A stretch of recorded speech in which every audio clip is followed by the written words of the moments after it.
Саламатсыздар ма, қалайсыздар? Бүгін сіздермен сыр қосылған лепешка нанның рецептімен бөлісейін деп отырмын. Ең алдымен менің каналыма тіркеліңіздер, ұнаса комментария қалдырыңыздар, және де қоңыраушаны баса кетіңіздер. Сіздердің әрбір қолдауларыңыз мен үшін маңызды. Бұл сыр қосылған лепешка нанның жасау барысын видеоны соңына дейін көру арқылы біле аласыздар. Бұл нанды бестің шайына жасасаңыздар өте тойымды ас болып есептелінеді. Жылдам әрі тез лепешка нан дайындап отбасыңызды сіздер де қуантыңыздар. Бізге ол үшін қажет болады су, жылы су, жылы сүт, шекер, тұз және де ашытқы, сұйық май, бір жұмыртқа керек болады. Ал енді ең алдымен ыдысымызға суды құямын.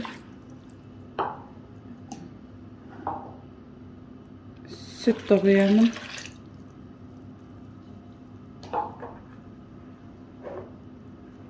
Құрғақ сместерді қосамын.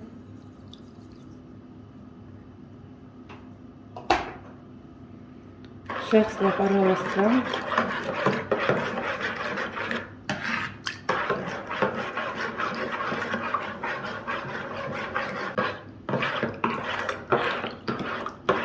Жақсылап араласқаннан кейін үстіне сұйық майды құйып,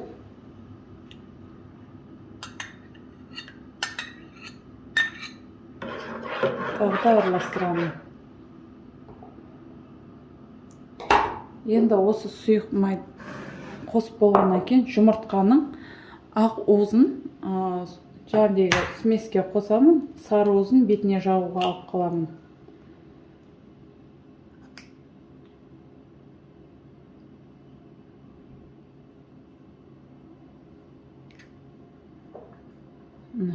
Белокты смесіме қостым.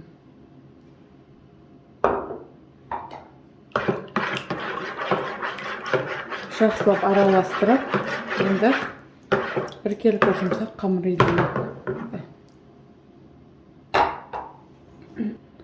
Онда негізі бірден қосуға болмайды, аз-аздан қосып отырып қамыр илейміз.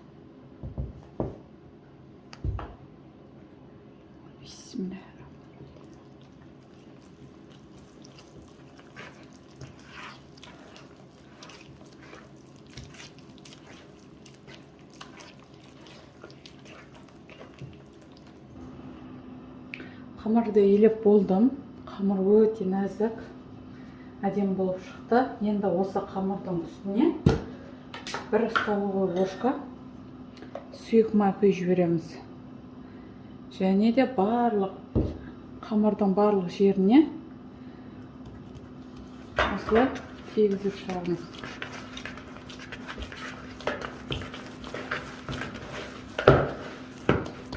Енді 20 минут, 25 минутқа көтерілуге розстойкаға қоямыз.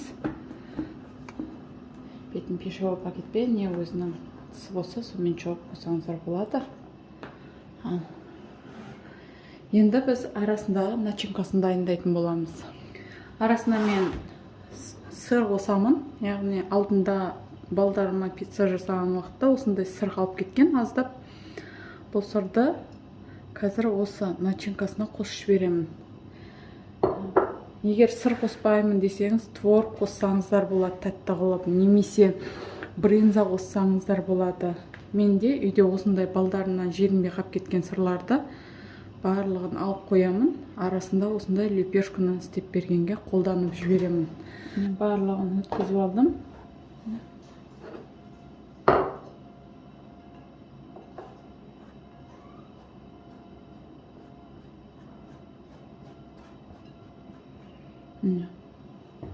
Начинкам дайын. Қазір қамыр көтерілгеннен кейін шайып бастайтын боламыз. Қамыр көтерілді. Мен арасында 2 рет қайтарып жібердім да. Енді осыны түсіреміз.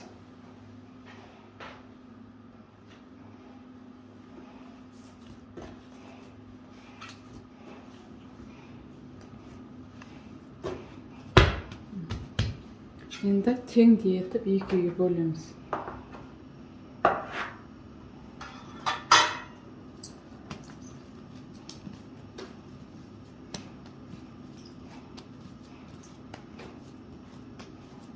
Осының өзінен де лепешка жасасаңыздар күшті болады.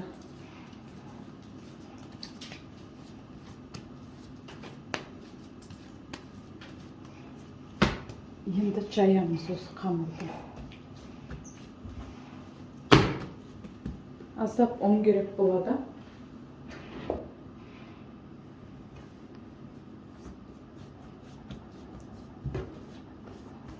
Асты жабыспау үшін аздап ұн қолданған дұрыс.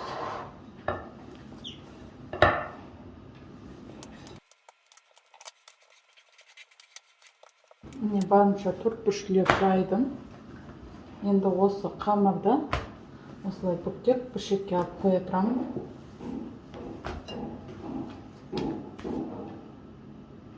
Екіншісінде дәл солай төрт-бұрышлеп жаюға тырысамыз.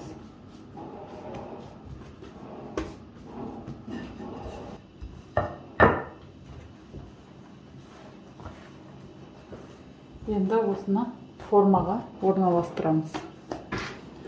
Формамызды аламыз.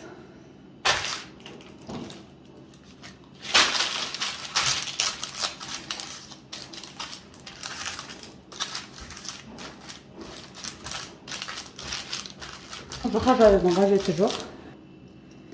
Өйткені асықпай 180 градуста 20-25 минут пісіріп аласыздар. Барлық сырды қостым.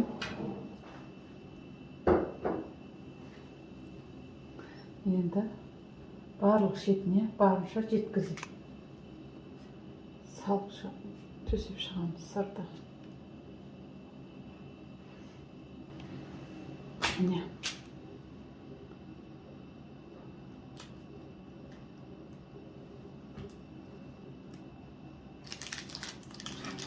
Енді жайлап барлық шетін бір-біріне бекітіп шығамыз. Өйткені сыры еріп, сыртқа шығып кетуі мүмкін. Сондықтан барлығын бекітеміз.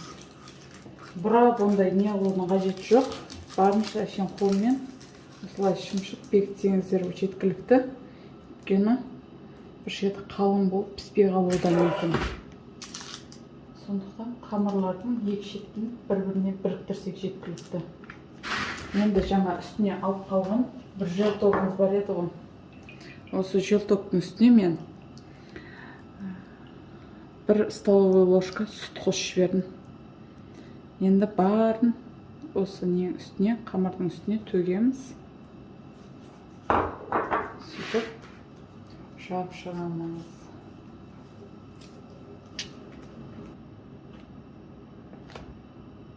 Нанның беті қатты көтеріліп кетеді ғой. Бұл қатты көтерілме біркелкі бір тегіс болып пісу үшін осылай формасаңыздар болады. Енді қызып тұрған градуста, 180 градуста 20-25 минут аралығында пісіріп аламыз. Қыздар, нан дейтін дайын болды. Жұмсақтығын қараңыздар. Өте күшті болып шыққан. Сіздерге қазір арасын кесіп көрсетейін.